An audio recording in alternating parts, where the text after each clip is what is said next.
మహాత్మా గాంధీ వర్ధంతి సందర్భంగా గాంధీజీకి ఇష్టమైన రఘుపతి రాఘవ రాజారాం పాటను 6 గంటల పాటు ఏకధాటిగా స్మరణ చేశారు. ఆంధ్రకేసరి యువజన సమితి ఆధ్వర్యంలో మంగళవారం స్వాతంత్ర్య సమరయోధుల పార్కులో ఈ కార్యక్రమం సమితి నిర్వహించింది. సమితి అధ్యక్షుడు దేశిరెడ్డి బలరామనాయుడు మాట్లాడుతూ ఈ దేశం అణువణువున మహాత్మా గాంధీ జ్ఞాపకాలతో నిండి ఉందన్నారు. ప్రతినిత్యం మనం ఉపయోగించే రూపాయి నోటులే ఇందుకు సాక్షిగా నిలుస్తాయన్నారు. రాజమండ్రిలో మౌన వ్రతంలో ఉండి కూడా దుబాషీ ద్వారా లక్షల మంది ఉద్యమకారులకు ఉపన్యాసం ఇచ్చారన్నారు.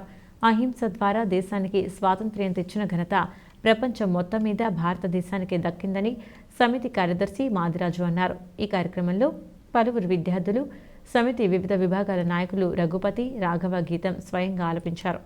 సమితి నాయకులు అసదుల్లా అహ్మద్, సిపి రెడ్డి, తుమ్మిడి విజయకుమార్, డాక్టర్ లంకా సత్యనారాయణ, క్రొవ్విడి సుబ్రహ్మణ్యం, దుర్వాసుల సత్యనారాయణ, నరసింహారెడ్డి, వైకేల్ తదితరులు పాల్గొన్నారు. మన అధ్యక్షుడు దేశిరెడ్డి బలరామనాయుడు గారు, అలాగే కార్యదర్శి మాదిరాజు శ్రీనివాసరావు గారి నిర్వహణలో మనకి కూడా చాలా అవినాభావ సంబంధం ఉంది.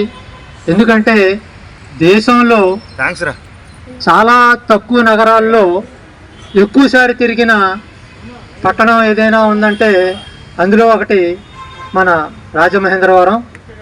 మరి మన రాజమహేంద్రవరానికి సుమారుగా వారు 5 సార్లు ఇచ్చేయటం జరిగింది.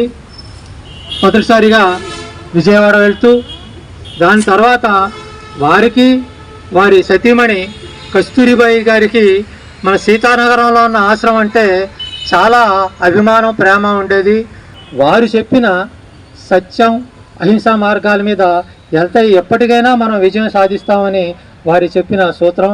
కాబట్టి ఆ సూత్రాన్ని బట్టి మనం పర్టికులర్గా విద్యార్థులు మీరు ఈ సత్యం, అహింస అనే మార్గాన్ని కూడా పాటించాలి.